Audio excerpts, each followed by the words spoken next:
قمة الكبرياء وعودة الروح بالتلاتة يا حبيبي، بالتلاتة. انت بطل من ورق، يعني كده كده يا زمالك الدوري في الجزيرة عامل فيها بطل وهو بتاع بليلة. ده شعار كبير قوي لازم يتحط لنادي الزمالك والجماهير قبل اي كلام. عارف ليه؟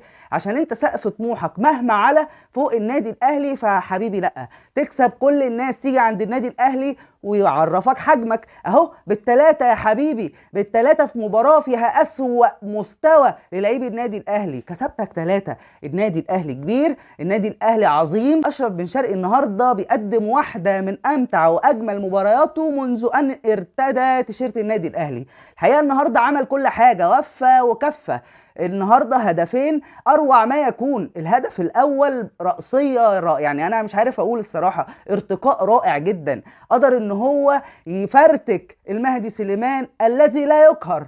الجون الثاني عطى يعني بسبوسايه لحسين الشحات اللي عمل فينش عالمي، عملها تشيب كده بوش رجله، يعني اسكوني في ركن الشيطان. والحقيقه الهدف الثالث كمان كان ممتع جدا، ال1 2 3 اللي اتعمل، وقدر ان هو يفنش بثلاثيه النادي الاهلي. تريزيجيه حتى هو متعور قدر ان هو يعني يضيع ضربه جزاء تنشين. هو انا ما كنتش عايزك تشوط يا عم تريزيجيه، ما تسيبها لاي حد، انت متعور تعويره جامده واتزحلق وهو بيلعبها، ولكن قدر الله ما شاء فعل. هو برضو القائد تريزيجيه الليله غير عاديه، الليله كبيره قوي لجمهور النادي الاهلي. في الاخر قاعدين ليه؟ ما تقوموا تروحوا، مستواكوا هو اللي بيحكم، مستواكوا هو اللي احنا شفناه. هو ده نادي الزمالك حجمه امام النادي الاهلي. ولا مش عايز اطول عليك ولا اقرفك يعني، عارف، بس هي دي الحقيقه. شكرا لحضراتكم، مبروك للنادي الاهلي وجماهيره. نطلع على خير في حلقه جديده في جوله جديده. النادي الاهلي عظيم، عظيم بجمهوره، عظيم بكل حاجه، والله العظيم. شكرا لحضراتكم.